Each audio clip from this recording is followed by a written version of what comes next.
ಒಂದು ದೇಶ, ಒಬ್ಬ ಶಕ್ತಿಶಾಲಿ ರಾಜ ಮತ್ತು ಲಕ್ಷಾಂತರ ಜನರ ಕ್ರಾಂತಿ. 1979ರಲ್ಲಿ ಇರಾನ್ನಲ್ಲಿ ನಡೆದ ಒಂದು ಕ್ರಾಂತಿ ಪೂರ್ಣ ಮಧ್ಯಪೂರ್ವದ ರಾಜಕೀಯವನ್ನು ಬದಲಿಸಿತು.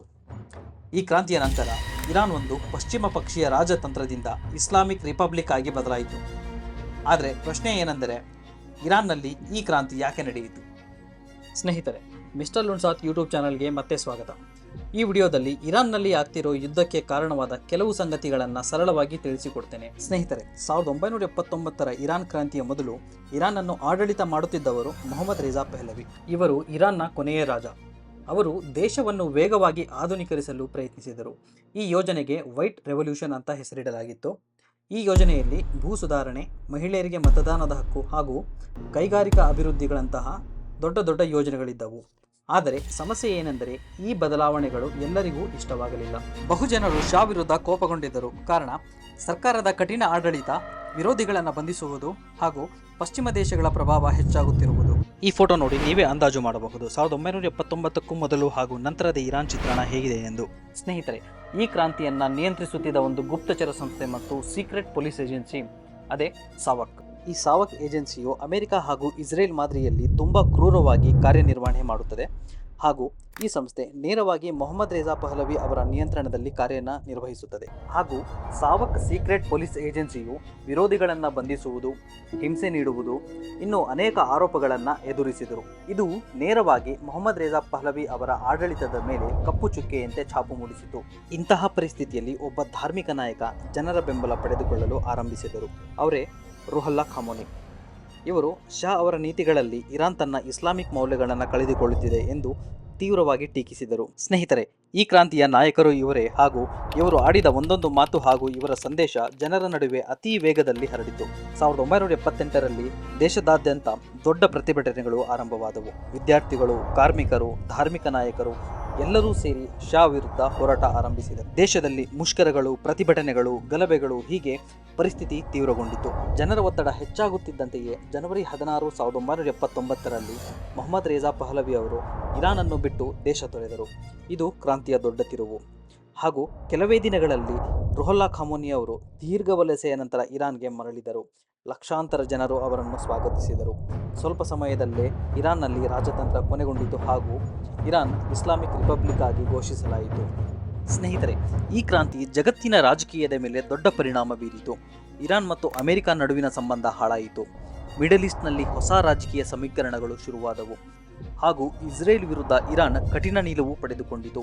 ಇದರ ಪರಿಣಾಮಗಳನ್ನು ನಾವು ಇಂದಿಗೂ ನೋಡುತ್ತಿದ್ದೇವೆ. ಹೀಗಾಗಿ 1979ರ ಇರಾನ್ ಕ್ರಾಂತಿ ಒಂದು ಸರ್ಕಾರವನ್ನು ಮಾತ್ರ ಬದಲಿಸಲಿಲ್ಲ, ಇದು ಪೂರ್ಣ ಪ್ರದೇಶದ ರಾಜಕೀಯ ಭವಿಷ್ಯವನ್ನು ಬದಲಿಸಿತು.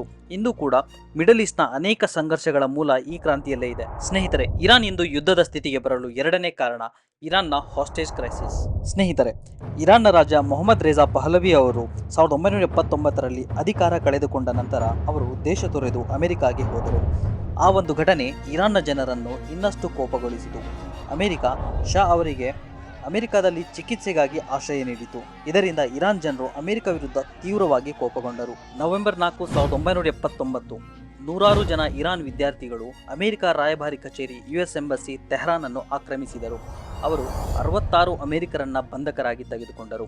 ಅವರ ಬೇಡಿಕೆ ಶಾ ಅವರನ್ನು ಇರಾನ್ಗೆ ಹಿಂತಿರುಗಿಸಬೇಕು ಹಾಗೂ ಅವರ ವಿರುದ್ಧ ವಿಚಾರಣೆ ನಡೆಸಬೇಕು.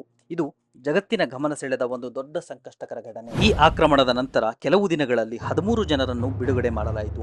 ಆದರೆ ಇನ್ನು ಉಳಿದ 52 ಅಮೆರಿಕರನ್ನ 444 ದಿನಗಳ ಕಾಲ ಬಂಧಕರಾಗಿ ಇಡಲಾಯಿತು.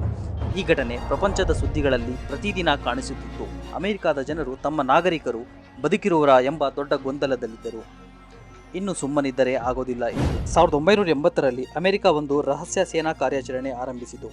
ಈ ಕಾರ್ಯಾಚರಣೆ ಹೆಸರು ಆಪರೇಷನ್ ಈಗಲ್ ಕ್ಲಾ. ಇದರ ಉದ್ದೇಶ ಒಂದೇ, ಅಮೆರಿಕದ ನಾಗರಿಕರನ್ನು ರಕ್ಷಿಸುವುದು. ಆದರೆ ದುರ್ಭಾಗ್ಯವಶಾತ್ ಮರಳುಗಾಡಿನಲ್ಲಿ ಹೆಲಿಕಾಪ್ಟರ್ ಅಪಘಾತ ಸಂಭವಿಸಿತು. ಈ ವಿಫಲ ಕಾರ್ಯಾಚರಣೆಯಲ್ಲಿ ಅಮೆರಿಕದ 8 ಸೈನಿಕರು ಮೃತಪಟ್ಟರು. ಇದು ಅಮೆರಿಕಾಗೆ ದೊಡ್ಡ ಅವಮಾನವಾಗಿತ್ತು. ಕೊನೆಗೆ ಹಲವು ತಿಂಗಳ ಮಾತುಕತೆಗಳ ನಂತರ ಜನವರಿ 20, 1981 ಆಲ್ಜಿಯರ್ಸ್ ಅಕಾರ್ಡ್ಸ್ ಎಂಬ ಒಪ್ಪಂದವೊಂದು ನಡೆಯಿತು.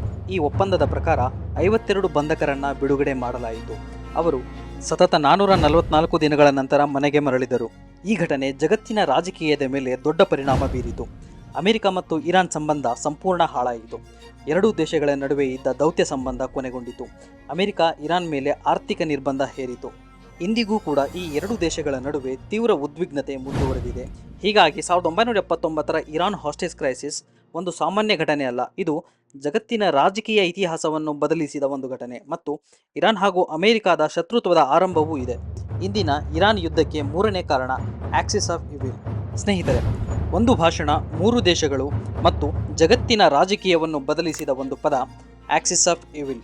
2002ರಲ್ಲಿ American president George Washington Bush ಈ ಪದವನ್ನು ಬಳಸಿದ ನಂತರ ಮಿಡಲ್ ಈಸ್ಟ್ ಹಾಗೂ ಜಗತ್ತಿನ ರಾಜಕೀಯ ಸಂಪೂರ್ಣವಾಗಿ ಬದಲಾಗಿದೆ. ಆದರೆ ಪ್ರಶ್ನೆ ಏನೆಂದರೆ, ಆಕ್ಸಿಸ್ ಆಫ್ ಇವಿಲ್ ಅಂದರೆ ನಿಜವಾಗಿ ಏನು? ಸ್ನೇಹಿತರೆ, 2001ರಲ್ಲಿ ಅಮೆರಿಕಾದಲ್ಲಿ ನಡೆದ ಒಂದು ಭಯಾನಕ ಘಟನೆ ಜಗತ್ತನ್ನೇ ಕದಡಿತು. ಅದೇ ಸೆಪ್ಟೆಂಬರ್ 11 ಅಟ್ಯಾಕ್ಸ್. ಈ ದಾಳಿಯ ನಂತರ ಅಮೆರಿಕ ಜಾಗತಿಕ ಮಟ್ಟದಲ್ಲಿ ಒಂದು ದೊಡ್ಡ ಅಭಿಯಾನ ಆರಂಭಿಸಿತು. ಅದರ ಹೆಸರು ವಾರ್ ಆನ್ ಟೆರರ್. ಈ ಹಿನ್ನೆಲೆಯಲ್ಲಿ ಒಂದು ಪ್ರಸಿದ್ಧ ಭಾಷಣ ನಡೆಯಿತು. ಸ್ನೇಹಿತರೆ, ಜನವರಿ 29, 2002 ಅಮೆರಿಕ ಕಾಂಗ್ರೆಸ್ ಮುಂದೆ ಜಾರ್ಜ್ ವಾಷಿಂಗ್ಟನ್ ಬುಷ್ ಅವರು ತಮ್ಮ 2002ರ state of the union address ನೀಡಿದರು. States like these and their terrorist allies constitute an axis of evil, arming to threaten the peace of the world by seeking weapons of mass destruction. ಆ ಭಾಷಣದಲ್ಲಿ ಅವರು ಕೆಲವು ದೇಶಗಳು ಭಯೋತ್ಪಾದಕರಿಗೆ ಬೆಂಬಲ ನೀಡುತ್ತಿವೆ ಮತ್ತು ಅಪಾಯಕಾರಿ ಶಸ್ತ್ರಾಸ್ತ್ರಗಳನ್ನು ಅಭಿವೃದ್ಧಿಪಡಿಸುತ್ತಿವೆ. ಅವರು ಈ ದೇಶಗಳನ್ನು ಆಕ್ಸಿಸ್ ಆಫ್ ಇವಿಲ್ ಎಂದು ಕರೆದರು. ಸ್ನೇಹಿತರೆ, ಹಾಗಿದ್ದರೆ ಆಕ್ಸಿಸ್ ಆಫ್ ಇವಿಲ್ ಎಂದು ಕರೆಯಲ್ಪಡುವ ದೇಶಗಳ ಪಟ್ಟಿಯಲ್ಲಿ ಯಾವ ದೇಶಗಳನ್ನು ಸೇರಿಸಲಾಗಿತ್ತು? ಇರಾನ್, ಇರಾಕ್ ಹಾಗೂ ನಾರ್ತ್ ಕೊರಿಯಾಗಳಂತಹ ಈ ಮೂರು ದೇಶಗಳನ್ನು ಆಕ್ಸಿಸ್ ಆಫ್ ಇವಿಲ್ ಎಂಬ ಪಟ್ಟಿಯಲ್ಲಿ ಸೇರಿಸಲಾಗಿತ್ತು. ಸ್ನೇಹಿತರೆ, ಈ ಮೂರು ದೇಶಗಳು ಭಯೋತ್ಪಾದನೆಗೆ ಬೆಂಬಲ ನೀಡುತ್ತಿವೆ, ಆಟಮ್ ಹಾಗೂ ನ್ಯೂಕ್ಲಿಯರ್ ವೆಪನ್ಸ್ನ ಡೆವಲಪ್ ಮಾಡುತ್ತಿವೆ ಹಾಗೂ ಜಾಗತಿಕ ಭದ್ರತೆಗೆ ಅಪಾಯ ಎಂದು ಅಮೆರಿಕ ಆರೋಪ ಮಾಡಿತು. ಸ್ನೇಹಿತರೆ, ಈ ಭಾಷಣದ ನಂತರ ಜಗತ್ತಿನ ರಾಜಕೀಯದಲ್ಲಿ ದೊಡ್ಡ ಬದಲಾವಣೆಗಳಾದವು. 2003ರಲ್ಲಿ ಅಮೆರಿಕ ಇರಾಕ್ ಮೇಲೆ ದಾಳಿ ನಡೆಸಿತು. ಇದರ ಫಲವಾಗಿ ಇರಾಕ್ ಯುದ್ಧ ಆರಂಭವಾಯಿತು. ಇನ್ನೊಂದೆಡೆ ಇರಾನ್ ಜೊತೆಗಿನ ಉದ್ವಿಗ್ನತೆ ಹೆಚ್ಚಿತು ಮತ್ತು ನಾರ್ತ್ ಕೊರಿಯಾ ತನ್ನ ನ್ಯೂಕ್ಲಿಯರ್ ಪ್ರೋಗ್ರಾಮ್ ಅನ್ನು ಮುಂದುವರೆಸಿತು. ಹೀಗಾಗಿ ಒಂದು ಭಾಷಣದಲ್ಲಿನ ಒಂದು ಪದ ಆಕ್ಸಿಸ್ ಆಫ್ ಇವಿಲ್ ಅಮೆರಿಕ ಹಾಗೂ ಈ ಮೂರು ದೇಶಗಳ ನಡುವಿನ ಉದ್ವಿಗ್ನತೆಗೆ ಕಾರಣವಾಯಿತು. ಸ್ನೇಹಿತರೆ, ಇರಾನ್ನ ಇಂದಿನ ಯುದ್ಧದ ಸ್ಥಿತಿಗೆ ಮತ್ತೊಂದು ಕಾರಣ 2018ರ ಇರಾನ್ ನ್ಯೂಕ್ಲಿಯರ್ ಡೀಲ್. ಸ್ನೇಹಿತರೆ, 2018ರಲ್ಲಿ ಅಮೆರಿಕ ತೆಗೆದುಕೊಂಡ ಒಂದು ನಿರ್ಧಾರ ಮಿಡಲ್ ಈಸ್ಟ್ನ ರಾಜಕೀಯವನ್ನ ಮತ್ತೆ ಕದಡಿತು. ಅದು ಏನೆಂದರೆ, ಇರಾನ್ ಅಣು ಒಪ್ಪಂದದಿಂದ ಅಮೆರಿಕ ಹೊರನಡೆಯಿತು. ಸ್ನೇಹಿತರೆ, 2015ರಲ್ಲಿ joint comprehensive plan of action ಎಂಬ ಒಪ್ಪಂದ ನಡೆಯಿತು. ಈ ಒಪ್ಪಂದದ ಪ್ರಕಾರ ಇರಾನ್ ತನ್ನ ಅಣು ಕಾರ್ಯಕ್ರಮವನ್ನು ನಿಯಂತ್ರಿಸಲು ಒಪ್ಪಿಕೊಂಡಿತು. ಬದಲಾಗಿ ಅಮೆರಿಕ ಮತ್ತು ಯುರೋಪ್ ದೇಶಗಳು ಇರಾನ್ ಮೇಲಿನ ಆರ್ಥಿಕ ನಿರ್ಬಂಧಗಳನ್ನು ತೆಗೆದುಹಾಕಿದವು. ಹಾಗಿದ್ರೆ ಅಮೆರಿಕ ಈ ಒಪ್ಪಂದದಿಂದ ಹೊರಗೆ ಬರಲು ಕಾರಣ ಏನು? ಸ್ನೇಹಿತರೆ, ಮೇ 8, 2018 ಅಮೆರಿಕ ಅಧ್ಯಕ್ಷ ಡೊನಾಲ್ಡ್ ಟ್ರಂಪ್ ಅಮೆರಿಕ ಈ ಒಪ್ಪಂದದಿಂದ ಹೊರಬರುತ್ತಿದೆ ಎಂದು ಅಧಿಕೃತವಾಗಿ ಘೋಷಿಸಿದರು. ಅವರ ಆರೋಪ ಏನೆಂದರೆ, ಈ ಒಪ್ಪಂದವು ಇರಾನ್ನ ಮಿಸೈಲ್ ಪ್ರೋಗ್ರಾಂನ ತಡೆಯುವುದಿಲ್ಲ ಹಾಗೂ ಇದು ಅಮೆರಿಕದ ಭದ್ರತೆಗೆ ಅಪಾಯ. ಹಾಗಾಗಿ ಅಮೆರಿಕ ಮತ್ತೆ ಇರಾನ್ ಮೇಲೆ ಕಠಿಣ ಆರ್ಥಿಕ ನಿರ್ಬಂಧಗಳನ್ನು ಹೇರಿತು. ಇದರಿಂದ ಇರಾನ್ನ ತೈಲ ವ್ಯಾಪಾರ ಮತ್ತು ಬ್ಯಾಂಕಿಂಗ್ ವ್ಯವಸ್ಥೆಗೆ ಭಾರಿ ಹೊಡೆತ ಬಿತ್ತು. ಸ್ನೇಹಿತರೆ, ಇರಾನ್ನ ಇಂದಿನ ಯುದ್ಧಕ್ಕೆ ಮತ್ತೊಂದು ಕಾರಣ 2020ರಲ್ಲಿ ನಡೆದ ಒಬ್ಬ ಪ್ರಮುಖ ಸೇನಾ ನಾಯಕನ ಹತ್ಯೆ. ಸ್ನೇಹಿತರೆ, 2020ರ ಆರಂಭದಲ್ಲಿ ನಡೆದ ಒಂದು ಘಟನೆ ಅಮೆರಿಕ ಮತ್ತು ಇರಾನ್ ನಡುವಿನ ಯುದ್ಧದ ಭೀತಿಯನ್ನ ಹೆಚ್ಚಿಸಿತು. ಒಬ್ಬ ಪ್ರಮುಖ ಸೇನಾ ನಾಯಕನ ಹತ್ಯೆ ಮಿಡಲ್ ಈಸ್ಟ್ನ ರಾಜಕೀಯವನ್ನ ಮತ್ತೆ ಕದಡಿತು. ಹಾಗಿದ್ದರೆ ಆ ಸೇನಾ ನಾಯಕ ಯಾರು? ಅವರೇ ಖಾಸಿಂ ಸೊಲೈಮನಿ. ಅವರು ಇಸ್ಲಾಮಿಕ್ ರೆವಲ್ಯೂಷನರಿ ಗಾರ್ಡ್ ಕಾರ್ಪ್ಸ್ನ ಪ್ರಭಾವಶಾಲಿ ಘಟಕವಾದ ಖುದ್ ಫೋರ್ಸ್ನ ಮುಖ್ಯಸ್ಥರಾಗಿದ್ದರು. ಮಿಡಲ್ ಈಸ್ಟ್ನ ಹಲವು ಸೈನಿಕ ಕಾರ್ಯಾಚರಣೆಗಳಲ್ಲಿ ಅವರು ಪ್ರಮುಖ ಪಾತ್ರ ವಹಿಸಿದ್ದರು. ಸ್ನೇಹಿತರೆ, ಜನವರಿ 3, 2020 ಅಮೆರಿಕ ಡ್ರೋನ್ ದಾಳಿಯ ಮೂಲಕ ಬಗ್ದಾದ್ ಇಂಟರ್ನ್ಯಾಷನಲ್ ಏರ್ಪೋರ್ಟ್ ಬಳಿ ಖಾಸಿಂ ಸೊಲೈಮನಿ ಅವರನ್ನ ಹತ್ಯೆ ಮಾಡಿತು. ಈ ದಾಳಿಗೆ ಆದೇಶ ನೀಡಿದವರು ಬೇರ್ಯಾರೂ ಅಲ್ಲ, ಅಮೆರಿಕದ ಅಧ್ಯಕ್ಷ ಡೊನಾಲ್ಡ್ ಟ್ರಂಪ್. ಈ ಘಟನೆಯ ನಂತರ ಇರಾನ್ ತೀವ್ರವಾಗಿ ಪ್ರತಿಕ್ರಿಯಿಸಿತು. ಕೆಲ ದಿನಗಳ ನಂತರ ಇರಾನ್ ಇರಾಕ್ನಲ್ಲಿರುವ ಅಮೆರಿಕ ಸೇನಾ ತಾಣಗಳ ಮೇಲೆ ಮಿಸೈಲ್ ಅಟ್ಯಾಕ್ನ ನಡೆಸಿತು. ಈ ಒಂದು ಘಟನೆ ಜಗತ್ತಿನಲ್ಲಿ ಯುದ್ಧದ ಭೀತಿ ಹೆಚ್ಚಾಗಲು ಕಾರಣವಾಯಿತು.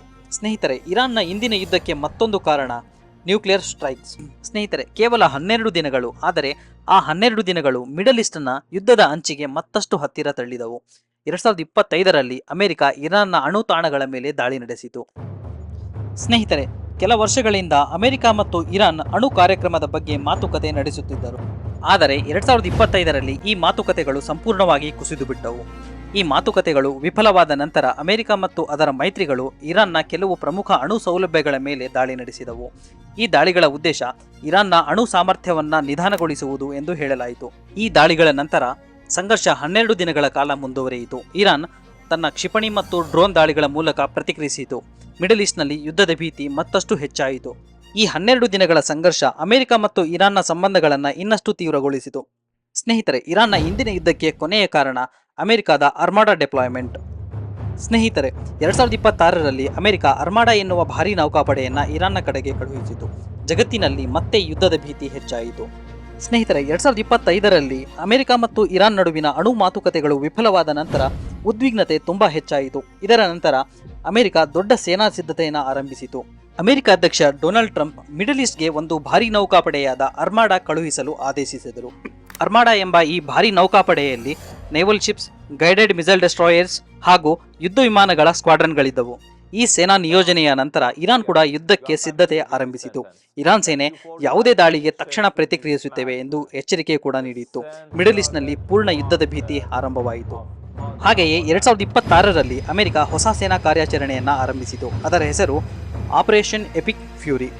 ಈ ಕಾರ್ಯಾಚರಣೆಯ ಮುಖ್ಯ ಉದ್ದೇಶ ಇರಾನ್ನ ಅಣು ಕಾರ್ಯಕ್ರಮವನ್ನು ನಿಯಂತ್ರಿಸುವುದು, ಅದರ ಕ್ಷಿಪಣಿ ಸಾಮರ್ಥ್ಯವನ್ನು ಕಡಿಮೆ ಮಾಡುವುದು ಮತ್ತು ಮಿಡಲ್ ಈಸ್ಟ್ನಲ್ಲಿರುವ ಅಮೆರಿಕ ಮಿತ್ರ ರಾಷ್ಟ್ರಗಳನ್ನು ರಕ್ಷಿಸುವುದು. ಈ ಕಾರ್ಯಾಚರಣೆಯಲ್ಲಿ ಅಮೆರಿಕ ತನ್ನ ಆಧುನಿಕ ಸೈನಿಕ ತಂತ್ರಜ್ಞಾನವನ್ನು ಬಳಸಿತು. ಸ್ನೇಹಿತರೆ, ಆಪರೇಷನ್ ಎಪಿಕ್ ಫ್ಯೂರಿ ಭಾಗವಾಗಿ ಅಮೆರಿಕ ಮಿಡಲ್ ಈಸ್ಟ್ಗೆ ದೊಡ್ಡ ಸೇನಾ ಬಲವನ್ನು ಕಳುಹಿಸಿತು. ಇದರಲ್ಲಿ ನೇವಲ್ ಶಿಪ್ಸ್, ಮಿಸೈಲ್ ಡೆಸ್ಟ್ರಾಯರ್ಸ್, ಯುದ್ಧ ವಿಮಾನಗಳು ಹಾಗೂ ಡ್ರೋನ್ ತಂತ್ರಜ್ಞಾನಗಳಿದ್ದವು. ಈ ಸೇನಾ ನಿಯೋಜನೆ ಮಿಡಲ್ ಈಸ್ಟ್ನ ಸಮುದ್ರ ಪ್ರದೇಶಗಳಲ್ಲಿ ತೀವ್ರ ಉದ್ವಿಗ್ನತೆಯನ್ನು ಉಂಟುಮಾಡಿತು. ಇದಾದ ನಂತರ ಅಮೆರಿಕ ಹಾಗೂ ಇರಾನ್ ನಡುವಿನ ಯುದ್ಧ ಆರಂಭವಾಯಿತು. ಸ್ನೇಹಿತರೆ, ಆಪರೇಷನ್ ಎಪಿಕ್ ಫ್ಯೂರಿ ಕೇವಲ ಅಮೆರಿಕ ಮತ್ತು ಇರಾನ್ ನಡುವಿನ ವಿಷಯವಲ್ಲ. ಇದರಿಂದ ಜಾಗತಿಕ ಮಟ್ಟದಲ್ಲಿ ಹಲವು ಪರಿಣಾಮಗಳು ಕಂಡುಬಂದವು. ಉದಾಹರಣೆಗೆ, ತೈಲ ಬೆಲೆಗಳ ಏರಿಕೆ, ಸಮುದ್ರ ವ್ಯಾಪಾರ ಮಾರ್ಗದಲ್ಲಿ ಆತಂಕ, ಜಾಗತಿಕ ರಾಜಕೀಯದಲ್ಲಿ ಉದ್ವಿಗ್ನತೆ. ಬಹುದೇಶಗಳು ಈ ಸಂಘರ್ಷ ದೊಡ್ಡ ಯುದ್ಧವಾಗದಂತೆ ಮಧ್ಯಸ್ಥಿಕೆ ಮಾಡಿದವು, ಆದರೆ ಅದು ಫಲಿಸಲಿಲ್ಲ. ಹೀಗಾಗಿ 2026ರ operation epic fury America Iran ಸಂಘರ್ಷದಲ್ಲಿ ಒಂದು ಪ್ರಮುಖ ತಿರುವು. ಈ ಸಂಘರ್ಷ ಇಲ್ಲಿಯೇ ನಿಲ್ಲುತ್ತದೆಯಾ ಅಥವಾ ಇದು ದೊಡ್ಡ ಯುದ್ಧಕ್ಕೆ ಕಾರಣವಾಗುತ್ತದೆಯಾ? ಅದನ್ನು ಸಮಯವೇ ಹೇಳಬೇಕು. ಸ್ನೇಹಿತರೆ, ಈ ವಿಡಿಯೋ ನಿಮಗೆ ಇಷ್ಟ ಆಗಿದ್ರೆ ಹಾಗೂ ಇದೇ ರೀತಿಯ ಕಂಟೆಂಟ್ಗಾಗಿ ನಮ್ಮ ಚಾನಲ್ಗೆ ಸಬ್ಸ್ಕ್ರೈಬ್ ಮಾಡೋದನ್ನು ಮರಿಬೇಡಿ. ಧನ್ಯವಾದಗಳು.